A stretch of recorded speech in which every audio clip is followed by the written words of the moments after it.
Breakfast তৈরি করছি। এখানে আজকে আমাদের ব্রেকফাস্টে খাওয়া হচ্ছে ব্রেড। এই যে ব্রেডগুলো সেঁকে নিচ্ছি, আর এখানে এই যে চা বসিয়েছি, চা হচ্ছে। আর এই যে এখানে হচ্ছে সেদ্ধ হয়ে গেছে ডিম, এবার নামিয়ে নেব। অ্যান্ড গুড মর্নিং সবাইকে। এই যে সকালবেলা ব্রেকফাস্ট আমরা খেতে বসে গেছি, তোমাদের সাথে একটু শেয়ার করছি। আজকে আমাদের হচ্ছে রিকু ব্রেডে আবার হচ্ছে গিয়ে কী করছে, এটা মেয়োনিজ। রিকু আজকে নিজে নিজে করছে, ও ব্রেডে মেয়োনিজ দিচ্ছে।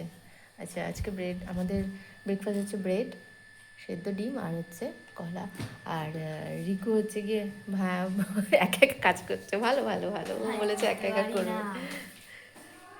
আচ্ছা, একজন খাচ্ছে এক একজনের এক এক রকম, আর একজন খাচ্ছে হচ্ছে স্যুপ, ব্রেড, সেদ্ধ ডিম আর কলা। আর এটা হচ্ছে আমার আর বড় ছেলের টিফিন, আমরা খাবো। এই যে একজন বসে আছে, মানে একজন হচ্ছে ব্রেড মেয়োনিজ দিয়ে খাচ্ছে। আচ্ছা, পিৎজা পাস্তা সস নিবি নাকি? হ্যাঁ ঠিক আছে, তুই নিয়ে নে তাহলে। এখানে বসেছি আজকে চিংড়ির ভাপা হচ্ছে। আর এই যে বসিয়ে দিয়েছি, আর হচ্ছে এখানে ভাত হচ্ছে, এই যে ভাত বসে। এই তো রান্না বান্না করতে চলে এসছে আজকে সকাল সকাল। আজকে মুগ ডাল হচ্ছে, এই যে বসিয়ে দিয়েছি। তো ব্রেকফাস্ট তো করে নিয়েছি, আর এবার রান্নাঘরে চলে এসেছি। আর যেহেতু সকাল সকালে রান্না করছি, ছুটি আছে আজকে, ওই জন্য রান্নাও বসিয়ে দিয়েছি, তোমাদের সাথে শেয়ারও করছি কী রান্না করছি, যেরকম করি রোজ। তো চলো, তো এই যে চিংড়ি তরকারি রেডি।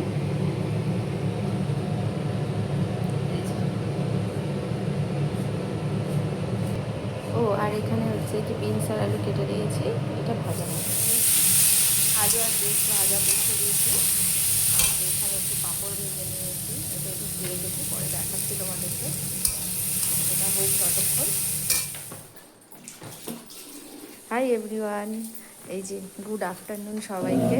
এই যে রিকু আজকে হাই করছে। আর আজকে হচ্ছে স্পেশাল কিছু তার দিন আজকে, এই তার জন্য যে মেনুগুলো বানিয়েছি। আর বেশি কিছু করিনি, ছেলের শরীর খারাপ বলে। আর এখানে হচ্ছে এই যে চিংড়ি করেছি, আর গরম সাদা ভাত, তার সাথে ডাল, স্যালাড, আর এখানে আলু ভাজা, চাটনি, পাঁপড়, আর এখানে আছে একটু পায়েস বানিয়েছি, যেহেতু আজকে জন্মদিন বলে, শনিবার, তা বেশি কিছু করিনি। আর আমার হাজব্যান্ডের আজকে বার্থডে, সেই জন্যই মেনুগুলো এইরকমভাবে করেছি। আর ছেলের শরীর খারাপ, ওই জন্য বেশি কিছু করিও নি। বন্ধুরা, তোমার ভিডিওটা দেখো আর লাইক কমেন্ট করো। বল, কি বলছিস, বল বল। অল্প করে দাও, বাবা বেশি খায় না, অল্প করে খাইয়ে দাও। হুম, ঠিক আছে।